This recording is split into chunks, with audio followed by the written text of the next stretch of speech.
Good morning class 6। हम history का lesson पढ़ रहे हैं new kings and the kingdoms. इसमें हम लोग तोमर तक पढ़ चुके हैं। Now today we read Chauhanas. Chauhanas जिसको हम लोग बोलते हैं चाहमनस्पी। जो एरिया था चौहानास का वो इफेक्टेड था। इन्फ्लुएंस का मतलब होता है प्रभाव। वो इफेक्टेड था किससे? दिल्ली एंड अजमेर से। मोस्ट इम्पॉर्टेंट चौहान रूलर जो था उसका नाम था पृथ्वीराज चौहान। उसने रूल किया था, मोहम्मद गौरी पे अटैक किया था इंडिया में जब उसने शासन किया था। पृथ्वीराज चौहान जो था वो डिफीटेड हो गया था जब बाहर के आक्रमणकारी 1191 में बैटल हुआ था तराइन का। बैटल मीन्स युद्ध। तराइन का युद्ध हुआ था 1191 में। लेकिन उसने क्या किया, एक जो है ग्रेव का मतलब होता है एक सीरियस मिस्टेक कर दी थी। क्या मिस्टेक की थी? He did not force to get Punjab freed from the invader. उसने क्या किया, पंजाब को जो है बाहरी आक्रमणकारी से जो है मुक्त नहीं किया। As a consequence Mohammad Ghori attack the very next year. जैसे उसका नतीजा निकला कि मोहम्मद गौरी जो है उसने क्या किया, वापस से जो है नेक्स्ट ईयर फिर से अटैक किया और इस बार जो उसने पूरी प्रिपरेशन की थी और पृथ्वीराज चौहान को हरा दिया था। कब हराया था? जब 1192 AD में तराइन का जो है दूसरा युद्ध हुआ था। एट द सेम प्लेस, उसी सेम प्लेस पर। Unfortunately, other Indian kings did not help Prithviraj Chauhan at this time.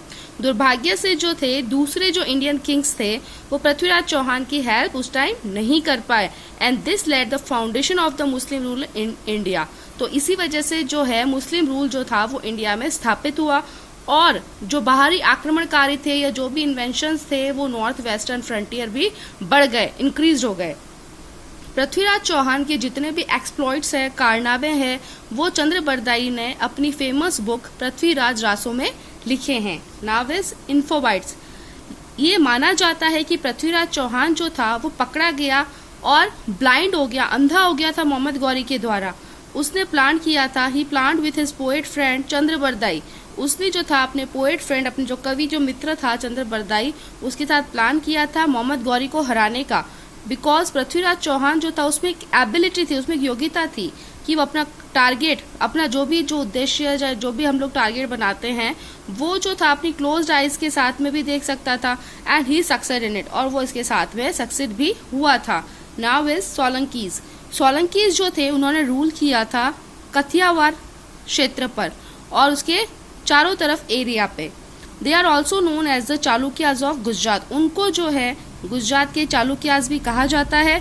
उन्होंने क्या किया था, दिलवारा टेम्पल बनाया था माउंट आबू में और सन टेम्पल बनाया था Modhera. Next is Paramaras, Pawars. The Paramaras were the rulers in Malwa. जो परामार्स थे वो रूलर्स थे मालवा के।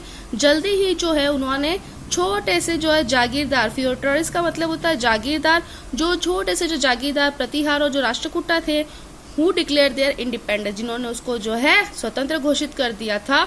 दे have built the Neelkeshwar temple at Udaipur. See this picture, Neelkeshwar temple. उन्होंने जो थी नीलकेश्वर टेम्पल उदयपुर में बनाया था। Next is गंडेलवाड़ास। गंडेलवाड़ास और जो मैं आपको पवारास, ये सारी की सारी जो है कास्टेज है, जातियां थी पहले। गंडेलवाड़ जो थे उन्होंने कन्नौज पर अपना अधिकार कर लिया था। जयचंद जो था वो मोस्ट इम्पोर्टेंट रूलर था वहां के क्लेन का। क्लेन मतलब वहां के साम्राज्य का। पृथ्वीराज चौहान जो था उसने उससे हेल्प मांगी थी 1192 में, लेकिन उसने जो है वो उसकी सहायता नहीं की। अल्टीमेटली जो था वो डिफीटेड हो गया था मोहम्मद गौरी से 1194 में। Now is Chandelas. चंदेलास जो थे उन्होंने अपनी कैपिटल जो थी खजुराहो रूल की थी बुंदेलखंड में, और जो एरिया था यमुना नर्मदा रिवर के बीच का। ठीक है, कौन सा एरिया था? बुंदेलखंड। कीर्ति वर्मन जो था वो मोस्ट इन्फ्लुएंस, प्रभावशाली राजा था। इन्फ्लुएंस का मतलब होता है प्रभावशाली, affected. They have built beautiful temples at Khajuraho. उन्होंने जो थी बहुत ही सुंदर से टेम्पल्स बनाए थे खजुराहो में। Now our topic is life and society under the Rajput. हमारा जीवन और हमारा जो समाज था वो राजपूतों के अंडर कैसा था? सबसे पहले आता है हमारा एडमिनिस्ट्रेशन, प्रशासन। यूरोप की तरह ही जो पॉलिटिकल स्ट्रक्चर था राजपूतों का वो बेस्ड था फ्यूडल सिस्टम पर। फ्यूडल सिस्टम का मतलब सामंतवादी प्रथा, जिसको हम लोग बोलते हैं ना कि भाई किसानों पे बहुत ज्यादा जो टैक्स लगा दिया जाता था और उनसे जो है मनमाना कर वसूल किया जाता था। इस सिस्टम के द्वारा जो किंग होता था वो अपनी जो लैंड होता था वो बड़े जमींदारों को देता था। Who paid him annual grants, जो उनको जो है हर एक साल में क्या करते थे, पेड करते थे, उनको पैसे देते थे, tax and military help when needed, जब भी उनको जरूरत होती किंग को तो वो उनको टैक्स भी देते और मिलिट्री हेल्प भी देते। किंग जो था वो उनको पीसीज ऑफ लैंड के देता मिनिस्टर्स और अदर ऑफिशियल को उसकी सर्विस के लिए, और इसके बदले वो क्या देता, कैश पेमेंट देता, जैसे उनकी सैलरीज के तौर पर। ये जो लैंड्स थे उसको बोलते थे जागीर्स, और जो फ्यूडरल लॉर्ड था उसको बोलते थे जमींदार, ठाकुर या राय। ये इनके जो है नाम थे। जो ड्यूटी थी फेडरल लॉर्ड की वो ये थी, वो क्या करते थे, रेवेन्यू जो लगान था वो कलेक्ट करते राजा के लिए, और उसको ओबे, उसको आज्ञा देते। किसको आज्ञा देते, जो किसान वगैरह होते थे, and to obey him and to present before the kings in times of war with his entire army. जब भी जो है किसी भी तरह का कोई भी युद्ध हो, कोई भी वॉर हो, उस टाइम में जो है उसे राजा के सामने उपस्थित होना पड़ता उसकी आर्मी को लेके। ये जो सिस्टम था वो डिफेक्टेड था, दोषपूर्ण था। क्यों दोषपूर्ण था, क्यों डिफेक्टिव था, क्योंकि जो चीफ्स और फेडरल लॉर्ड्स थे उनके आपस के बीच में हमेशा झगड़ा होता रहता था। किस लिए झगड़ा होता था, जेलसी के कारण और राइवल्स के कारण। दूसरे विरोधी होते कि भी राजा के सामने जो है मैं जाऊंगा, मैं ऐसे करूंगा, मैं राजा को अच्छा खासा जो है मुनाफा दूंगा, ऐसे करूंगा। These regulars disputes brought unnecessary expenditure. ये जो रेगुलर जो डिस्प्यूट्स हो रहे थे उनके बीच में, उससे बिना वजह के खर्चा हो रहा था। कुछ समय बाद में जागीरदार जो थे वो पावरफुल बन गए और जो है वो इजीली डिक्लेयर कर सकते थे अपने आप को इंडिपेंडेंट।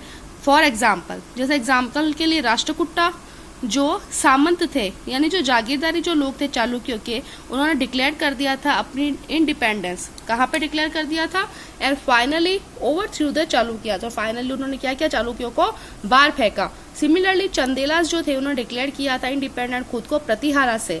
कुछ समय बाद एक चीफ जो था उसने वो डिफीटेड हो गया था बैटल फील्ड में, लेकिन वो अलाउड हो गया था उसकी लैंड को लेने के लिए फ्रॉम अ ग्रांट, कुछ जो है देके वो अपनी लैंड को जो है रख सकता था। There were many scholars and Brahman in the state who were given the land as well as the right to collect the revenue from the land. वहां पर जो है बहुत सारे स्कॉलर्स और ब्राह्मण थे उस स्टेट में, जो कि अपनी लैंड और अपने जो राइट्स थे वो ऐसे के ऐसे रखते, और उसी के साथ में वो उसका छोटा सा कलेक्ट द रेवेन्यू फ्रॉम, और वो उसके साथ में क्या करते, रेवेन्यू भी कलेक्ट करते उस लैंड का। सच ग्रांट्स वर कॉल्ड अगाहारा और ब्रह्मादिया ग्रांट्स। कुछ जो ग्रांट्स थे, मतलब जो लेने वाले थे, उनको क्या बोला जाता था, अगाहारा और ब्रह्मादिया ग्रांट्स। Next is society. अब हमारा समाज कैसा था, समाज के अंदर राजा जो था वो सुप्रीम था सारे मैटर्स के अंदर, चाहे वो सिविल हो, चाहे वो पॉलिटिकल हो, चाहे वो मिलिट्री हो। वो सारे सब्जेक्ट की क्या करता था, यानी कि सबकी क्या करता था, देखभाल करता था और उनको देखता था। किंग जो था वो क्या करता था, his nobles and feudal lords led a life of luxury. ये तो बिल्कुल सही है, राजा और उसके जो भी आसपास के या लोग वगैरह होते थे, फेडरल लॉर्ड होते थे, जागीरदार होते थे, उनकी लाइफ तो बहुत लग्जरी थी, बहुत शानो शौकत, बहुत आराम से थी। वो जो है ब्यूटीफुल पैलेसेस के अंदर रहते, जो महंगे महंगे कपड़े पहनते और ज्वेलरी पहनते। जो वहाँ का आर्किटेक्चर था वो ब्यूटीफुल और अच्छा था। अब आता है हमारा इन्फोबाइट्स। इन्फोबाइट्स में आता Rajput calls the foreigner as Mlecchas और आउटकास्टेड। राजपूत जो है वैसे भी फॉरेनर को अच्छा नहीं मानते थे, वो उसको मानते थे कि वो पापी है, वो हमारे समाज का नहीं है, हमारी कास्ट का नहीं है, उसको जो है कुछ नहीं आता। ये सारी की सारी चीजें जो है वो राजपूत फॉरेनर्स के लिए बुलाते थे। In Rajput age varna system was the basis of social life. Rajput age के टाइम में वर्णा सिस्टम जो था वो सोशल लाइफ का बेस था, उसका आधार था।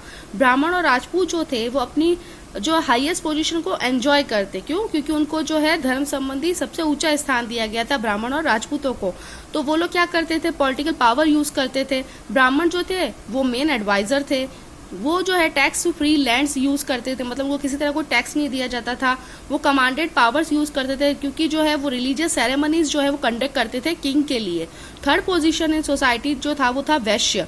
वैश्य क्या करता था, वो बेचारा व्यापार और कॉमर्स करता था, ट्रेड एंड कॉमर्स। और शूद्र जो है उनकी लाइफ जो थी वो मर्सरी बिल्कुल कष्टदायक थी, एंड वर एक्सप्लोटेटेड शोषण। दे वर्क द हार्डेस्ट, वो जो है बहुत ही हार्डेस्ट वर्क करते थे, लेकिन उनको बदले में कुछ नहीं मिलता था। शूद्रास जो थे वो अनटचेबल भी थे, छुआछूत वाली भी चीज थी। खुद इज लोली वर्क, जो बहुत ही नीचा जो है वर्क करते थे, उनकी कंडीशन जो थी वो जोखिम भरी थी, और जो है उनके पास किसी तरह कोई राइट नहीं था। राजपूत जो थे वो ब्रेव थे, बहादुर थे, साहसी थे, लॉयल थे, जेनरस उदार थे, हॉस्पिटेबल मेहमान नवाजी थे, क्रेवल्स शिष्ट थे, और पेट्रोटिक देशभक्त थे। वे जो है वुमन की रेस्पेक्ट करते और सेक्रीफाइस करते अपनी लाइफ जो है उनको प्रोटेक्ट करने के लिए। वुमन जो थी वो हाईली रेस्पेक्टेड होती थी बिकॉज जो है वो इन्फीरियर होती थी मैन की।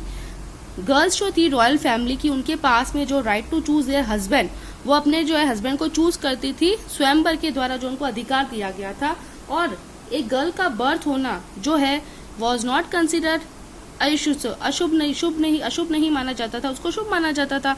The custom of Sati and child marriage was common, जो सती प्रथा और बाल विवाह जो था वो कॉमन था। पॉलीग्रामी वॉज ऑल्सो इन प्रैक्टिस, पॉलीग्रामी जो थी प्रथा वो भी प्रैक्टिस में चल रही थी, वो भी थी। पर्दा प्रथा, सती प्रथा और child marriage. On the other side Rajput woman were very brave, दूसरी तरफ राजपूत वुमन जो थी वो बहुत ब्रेव थी और उनको जो है हाई एजुकेशन दी जाती थी। Turn your page. They were appointed as the village head, उनको जो है विलेज हेड में अपॉइंट किया जाता था। बहुत सारी राजपूत वुमन जो थी उन्होंने जो है राज्य भी चलाया एज अ क्वीन, ठीक है, एज अ क्वीन के द्वारा। नेक्स्ट इज इकोनॉमी, अर्थव्यवस्था। एग्रीकल्चर जो था वो मेन ऑक्यूपेशन था लोगों का, और जो विलेजेस थे वो सेल्फ सफिशिएंट थे, मतलब अपना जो है ट्रेड जो है खुद चलाते थे और उनका ये जो ट्रेड था वो फ्लॉरिश हो रहा था, सफल हो रहा था। जो स्किल आर्टिशंस थे उन्होंने कई तरह के आर्टिकल्स बनाए। कैसे? इंडिया जो था वो इम्पोर्ट करता था gold, copper, tin, dates, wine, horses and exported silk, cotton, woollen cloth, spices and precious stones. Metal work जो था वो कॉमन मेटल जो था use commonly were copper, lead, brass, silver और गोल्ड, ये सारे के सारे जो मेटल्स जो थे वो यूज किए जाते थे। लोग जो थे वो बहुत समृद्धिशाली बन गए थे, क्यों? क्योंकि इतनी सारा व्यापार होता था। ट्रेडर्स और मर्चेंट्स जो थे उन्होंने अपने आप को ऑर्गेनाइज किया था एक सेफ गार्ड के लिए।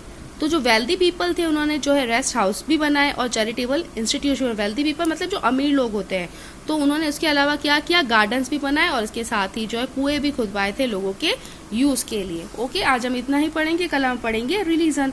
Till then, thank you.